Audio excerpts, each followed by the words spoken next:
Voilà ce que je voulais dire en introduction et je vous laisse maintenant la parole. Donc, si je prends la conclusion du diagnostic qui a été fait en mars 2012, je lis: la CUC non seulement ne construit pas assez, mais en plus elle ne construit pas le bon logement qui offre l'opportunité à certains ménages de rester. Donc je crois qu'à travers la lecture qui a été faite, on pourrait dire, alors moi je vais être moins optimiste que vous, monsieur le maire, parce qu'à vous entendre tout va très bien, il y a du travail, il y a des logements, il y a des ménages, c'est formidable. Bon, par contre, quand on se promène, quand on lit la presse locale, quand on va justement sur les sites internet, c'est pas tout à fait malheureusement la lecture qu'on peut en avoir. Donc c'est un petit peu l'arlésienne, parce que moi, j'ai eu l'occasion d'intervenir avec Communauté Urbaine il y a déjà de nombreuses années sur ce sujet-là, et on nous disait, et quand ce premier PLH a été présenté aussi, on pourrait dire aujourd'hui la même chose. C'était de dire, on anticipe les développements économiques. Bon, à l'époque, on parlait de l'EPR de Flamanville. On a dit, on va l'anticiper. Bon, apparemment, il n'a pas été suffisamment anticipé, puisque aujourd'hui, il y a toujours une perte de population importante. Et je crois que la réflexion qui est faite, pour moi, elle n'est pas bien faite. Ou alors, si elle est très bien faite, elle est politique. Alors c'est un choix. C'est un choix politique, ça ne se discute pas, après on a son avis. Et quand je dis elle est politique, c'est qu'il faut arrêter de se voiler la face et regarder d'une façon très logique pourquoi il y a une fuite de la population. On a commencé à assister à une fuite de la population, et j'ai eu l'occasion d'intervenir aussi il y a quelques années sur le sujet, donc c'est un peu récurrent et c'est un peu regrettable, puisqu'il y avait la fameuse taxe pour les travailleurs du site nucléaire qui était reversée à la ville. Et au fil des années, ça a diminué d'une façon importante, et on a vu les communes périphériques, elles, se développer d'une façon importante. Et quand on regarde encore dans les presses locales ces derniers jours, je ne vais pas parler de Sitteville, je ne vais pas parler de Virandeville, enfin je pourrais en citer plusieurs et tout ça. Et là, il y a une petite ligne dans le diagnostic qui est fait, petite. On laisse entendre quand même que les taxes foncières et d'habitation sont élevées. C'est pas mis comme ça, mais il y a ça. Ça, on ne veut pas l'intégrer.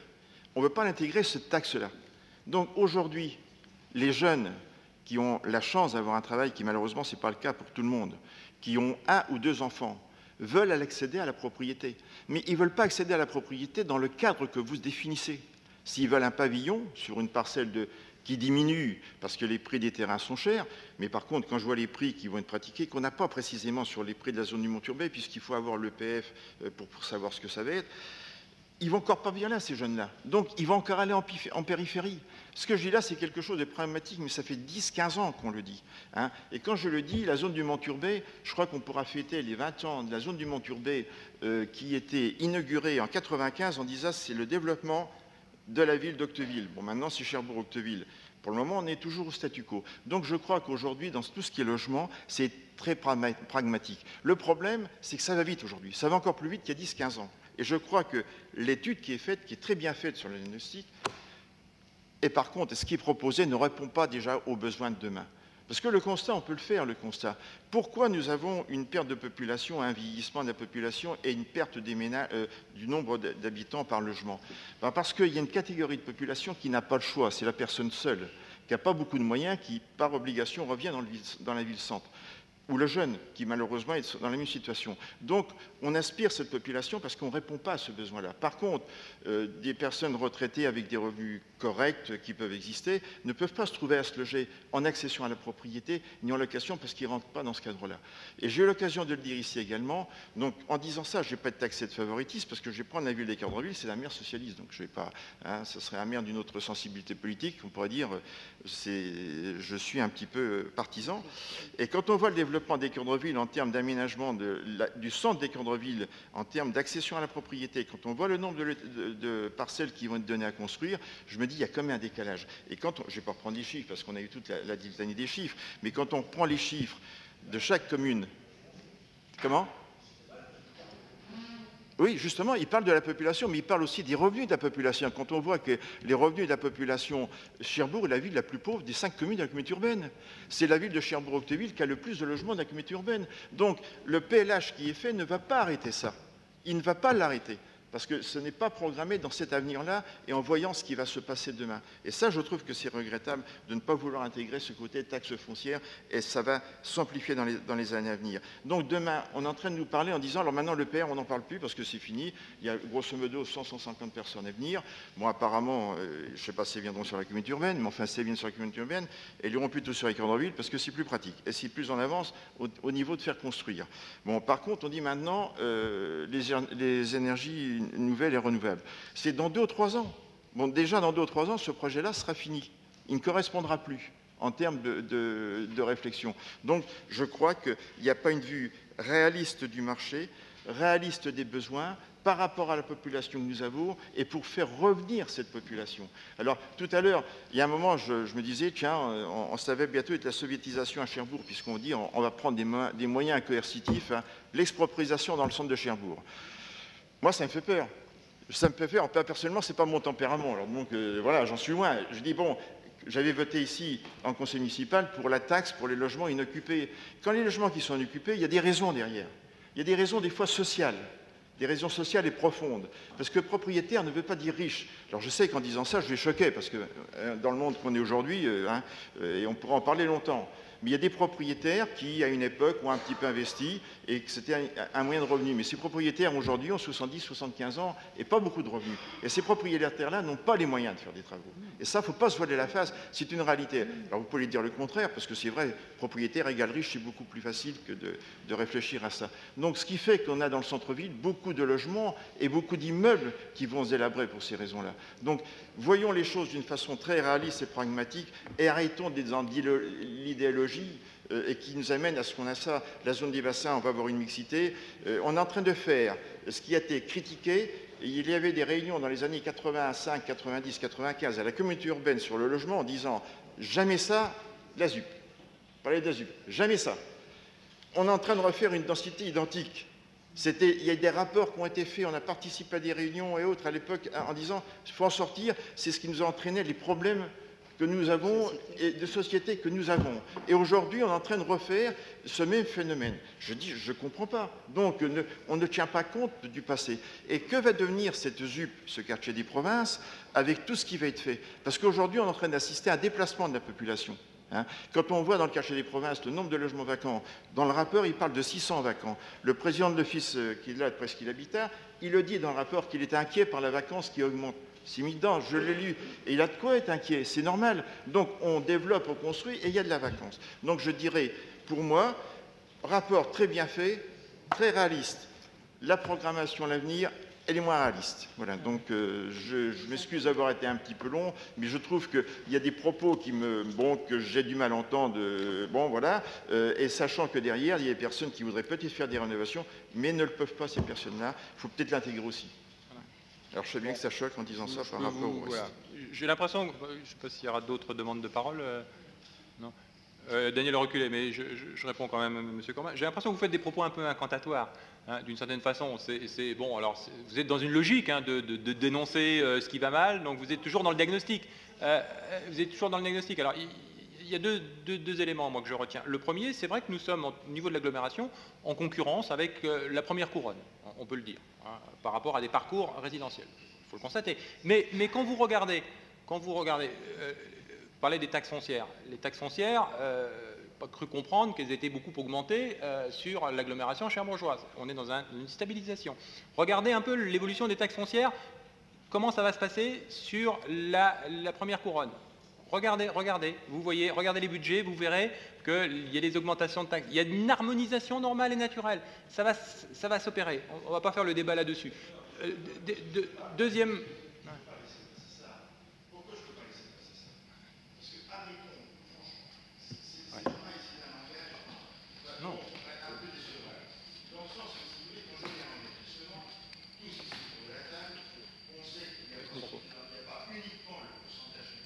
Bases qui augmentent. Bon, les bases augmentent, donc partant de là, il y a une augmentation. Premier point. Deuxième point, c'est quand même que le référentiel au niveau des taxes foncières et taxes d'habitation sur le plan local, si on compare une maison ou un appartement identique sur les 5 communes, si on va en périphérie pour les pavillons, avec des surfaces, les ratios de valeur de taxes payées au mètre carré, il n'y a pas photo. Donc, je suis totalement d'accord en disant qu'en périphérie, ça va augmenter. C'est vrai, je suis d'accord. Mais ça n'empêche, entre payer à Virandeville un pavillon de 120 mètres carrés, taxes foncières, taxes d'habitation, 750 euros. Sur Cherbourg, il faut trouver un studio à 750 euros. Voilà. Donc, et plein d'exemples comme ça, il y en a. D'accord. Je crois que, M. Corbin, on va se rejoindre sur militer sur la même cause, la réforme des bases, d'une certaine façon. Bon, on a un système qui est un système archaïque, on le reconnaît, hein, par rapport à l'évaluation des bases. On ne parle pas des taux, on parle des bases. Sur l'évaluation des taux, on est sur un système archaïque. Bon, je pense que maintenant tout le monde en est conscient. Il y a des évolutions qui vont se faire, je pense, hein, et ça fait partie des grandes réformes qui sont sur le métier.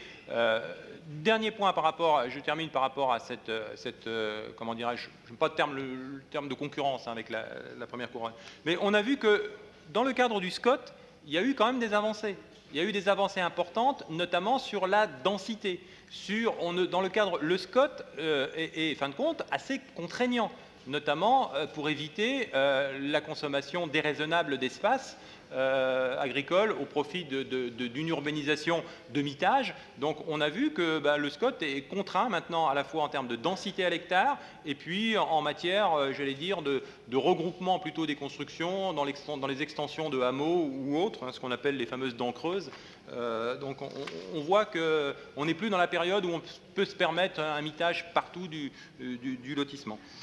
Sur le PR de Flamanville, Cherbourg, Octeville s'est positionné pour accueillir des salariés. Ça, c'est une discussion, une négociation qui avait lieu, qui a été complexe, puisque au départ, on était, il faut le reconnaître, écarté. Pourquoi ? À cause du fameux périmètre d'astreinte. Hein, il y a un périmètre d'astreinte par rapport aux salariés de Flamanville. La géographie fait qu'on a pu rattraper les choses et à l'heure actuelle, je pense que EDF est extrêmement satisfait puisque les logements sur l'agglomération trouvent plutôt preneurs. Si vous suivez aussi l'actualité locale, vous vous rendez compte que malheureusement, il y a des lotissements qui ont été construits ailleurs et qui, de la part des salariés de l'EPR de Flamanville, ne trouvent pas preneur. Même ça, donc ce qui montre bien qu'il y a un intérêt pour l'agglomération. Ensuite, sur les propos de fond, avant de donner la parole à Daniel Reculé, je pense justement le PLH, à travers les différents outils qui sont mobilisés, à travers ses objectifs, répond tout à fait à vos interrogations, puisqu'il s'agit bien de proposer toute une gamme de logements qui permettent justement d'accueillir tous les publics et tous les ménages dans le cadre de leur parcours résidentiel. Et si on prend un exemple de ce qui a été fait en matière de diversité, je pense qu'il y a une très très grande réussite. Il faut aller le visiter. L'Office public d'HLM, à l'occasion de son anniversaire, le fera. C'est bien le quartier de la Montquentin. Et quand vous regardez le quartier de la Montquentin, on peut dire que si, il y a une mixité sociale, il y a une diversité d'appartements, il y a des appartements résidentiels de qualité. De qualité, non, j'y vis pas. De qualité. Mais je connais des personnes qui vivent et qui en sont parfaitement satisfaites. Et je vous invite à participer à la fête de la Montquentin. Je ne sais plus quand elle aura lieu. Au mois de juin. Donc, et de découvrir ce quartier que nous proposera donc en visite Presqu'île Habitat dans le cadre de son anniversaire. Au mois de juin prochain également. Donc pour moi, c'est un quartier qui est le symbole d'une nouvelle modernité de la ville, d'une mixité et avec, je dirais, un standard et un prix de sortie, ça c'est important, qui me paraît parfaitement adapté. Oui, vous parlez sur la Montquentin. Il y a quelques années, ce qu'on appelle les tours CEA, qui étaient occupées par le personnel CEA, c'était vendu à la découpe. Aujourd'hui, presque tout est à revendre. Il faut chercher pourquoi. Il y a déjà une raison première, c'est que quand ça était vendu à la découpe, c'était présenté sur un prix de valeur locative foncière et taxes d'habitation. Et quand le découpage de copropriété a été fait, les tarifs n'ont plus du tout été les mêmes. Et beaucoup de personnes ont acheté parce que les prix étaient attractifs, en disant en termes de placement locatif, oui, mais aujourd'hui c'est vide. Et à tout le monde, je ne vais pas dire tout le monde, mais une grande majorité, ça revend. Donc je crois, voilà, encore un exemple. Ouais, on regardera ça. Sur les tours, Alain Civilise. Oui, je crois que... Bon, c'est pas grave. Allez, Alain. Oui, bon, je crois qu'il y a deux manières d'aborder un PLH, hein, où on fait de la statistique, où on se promène et puis on en tire des conclusions sans prendre de risques, qui, au bout du mandat, on s'apercevra que ça nous amènera à sortir de la boîte de Kleenex et à pleurer parce que Cherbourg a perdu toute sa population, ou alors on a un PLH, certes volontarisme sur la base d'un diagnostic, et je vous remercie d'en avoir apprécié la qualité quand même, parce que c'est le fruit d'un travail, c'est quand même le fruit d'un travail important, et partagé par tous les acteurs du logement qui ont bien voulu y participer. Donc on essaye de faire évoluer effectivement cette courbe.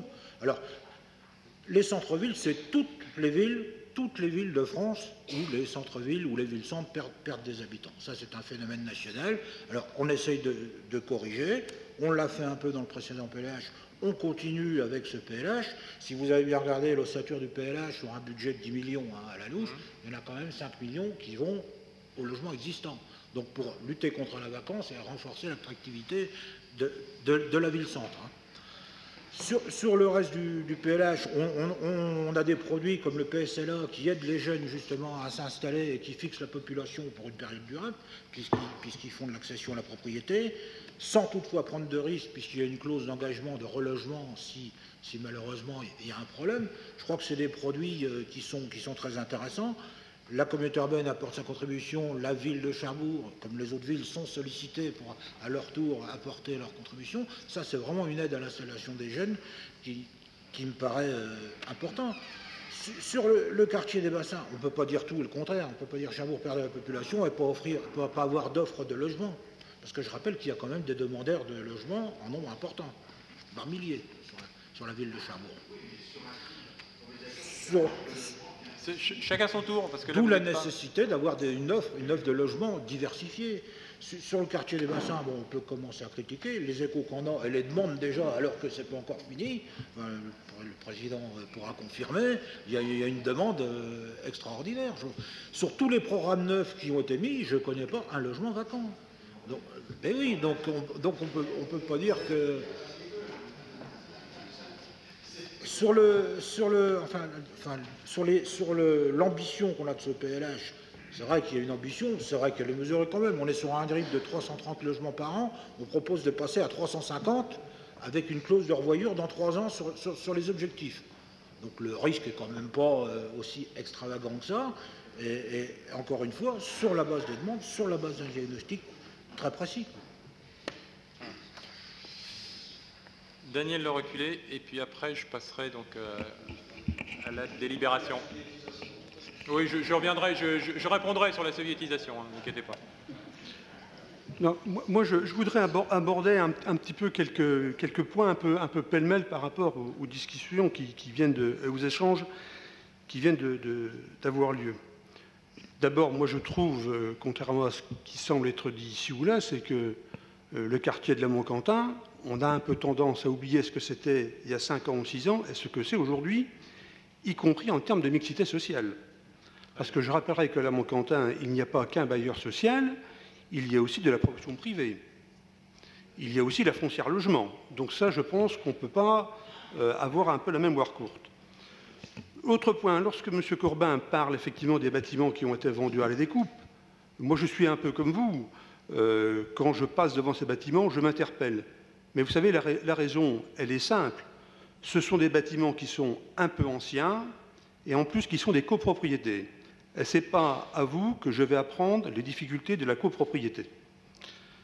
L'autre point où effectivement j'ai quelques interrogations, mais je l'ai dit et Mme Méry sait très bien, puisque Mme Méry qui siège au conseil d'administration de Presqu'île Habitat, on a souvent des longs échanges sur le sujet, d'ailleurs y compris avec Alain Civilise. Vous savez, le quartier des provinces est un quartier qui, je trouve, a une vie économique et sociale très forte, mais il faudra, moi je suis convaincu, dans les années qui viennent, intégrer un certain nombre d'autres opérations de démolition. Je vous rappellerai, pour ceux qui étaient présents, lorsque le directeur général de l'ANRU était venu dans les années 2003 ou 2004, lorsqu'il avait fait le tour des quartiers, il avait déjà imaginé d'aller bien au-delà en termes de démolition que ce qu'on avait prévu. Mais la seule chose, c'est qu'avant de démolir, il faut reconstruire. Il faut reconstruire. Donc effectivement, moi je trouve que la stratégie aujourd'hui qui est déclinée dans le PLH mènera, à mon avis, dans le futur, à d'autres opérations de démolition, mais ça se gère, je pense, dans le temps. Alors effectivement, aujourd'hui, sur le quartier des Provinces, il y a un certain nombre de logements vacants qui sont ciblés sur un certain nombre d'immeubles pour des questions majoritairement de concentration. Donc là, je ne vais pas stigmatiser tel ou tel bâtiment, mais on sait très bien aujourd'hui vers quel secteur des opérations de démolition devraient intervenir. Donc ça, je crois que ce sont des éléments qu'il faudra intégrer dans l'avenir. En ce qui concerne Presqu'île Habitat, nous avons une stratégie d'ailleurs qui est déclinée par les bailleurs sociaux que nous appelons dans notre jargon un PSP, un plan de stratégie patrimoniale.